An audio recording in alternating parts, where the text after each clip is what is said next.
Let's talk about slow flight in action. In straight level flight at cruise power, the airplane moves through the air at approximately 110 knots. Our pitch attitude at this airspeed is approximately 4 degrees nose up, as seen on the attitude indicator.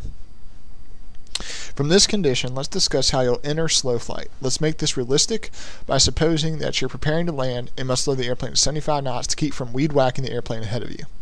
To enter slow flight while maintaining altitude, reduce power to flight idle. With experience, you'll eventually learn the power settings for the speed you want and will reduce power to that value. Raise the nose to just fast enough to keep the VSI needle steady at 0 or the altimeter's 100-foot hand steady. As the airplane decelerates, apply a little nose-up trim to help maintain the nose-up pitch attitude, approximately 9 degrees nose-up pitch as shown on the attitude indicator.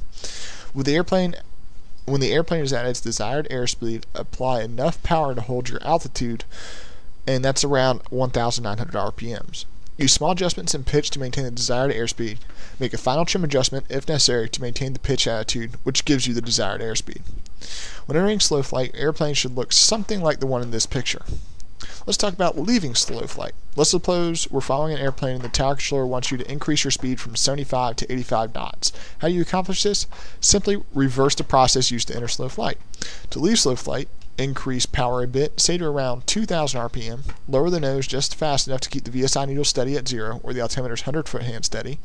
As the airplane accelerates, apply a little nose down trim to help maintain the desired pitch attitude, which is approximately 6 degrees nose up pitch, as shown on the attitude indicator. When the airplane is at desired airspeed, apply enough power to hold your altitude. Use adjustments in pitch to maintain this airspeed. Make a final trim adjustment, if necessary, to maintain the pitch attitude, which gives you the airspeed you want, and 85 knots in this instance. When exiting slow flight, your airplane should look something like the one in this picture. Maintaining altitude at cruising speed.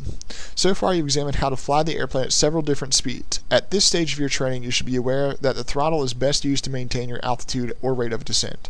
The airspeed is maintained by adjusting the airplane's pitch attitude. But what about when you're not trying to maintain a specific speed, such as in cruise flight? After all, in cruise flight, you don't maintain your altitude using throttle adjustments, do you? No, you don't. Here's why. In cruise flight, you typically set the throttle to a power setting that won't harm the engine. For simplicity in teaching, we'll assume that the application of full throttle in any of our simulations won't hurt the engine. Then for the most part, you'll leave the throttle alone. You're not necessarily concerned with maintaining specific airspeed in cruise flight. In this case, power is fixed at a specific setting, and you make slight adjustments in pitch attitude to hold or modify your altitude. In slow flight, however, you'll use power to control your altitude and pitch to control your airspeed, and we pitch with our joystick. This might be the opposite of what you guess. As you'll soon see, however, this is the basic technique I want you to use when landing an airplane. You're on your own. Now I want you to proceed to the lesson with your instructor and practice slow flight in the airplane. Your ultimate objective is to maintain altitude and heading while trying to fly at various slow flight speeds. At first, you'll find it a bit tricky to maintain airspeed and altitude while flying a precise heading.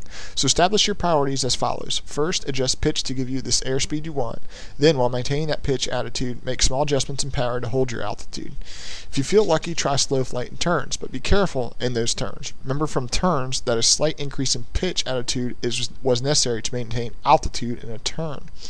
Now that you know how to use the throttle, you'll want to add a little bit of power, if necessary, to help maintain altitude in a turn. The steeper the turn, the more power you'll need. Be generous with your use of trim in slow flight, although it's best not to trim in turns, since turns are transient conditions. This prevents the airplane slinking away from the pitch attitude you want if your attention is diverted from the instrument panel. Above all, have fun. We'll see you on the next lesson, and have a wonderful day.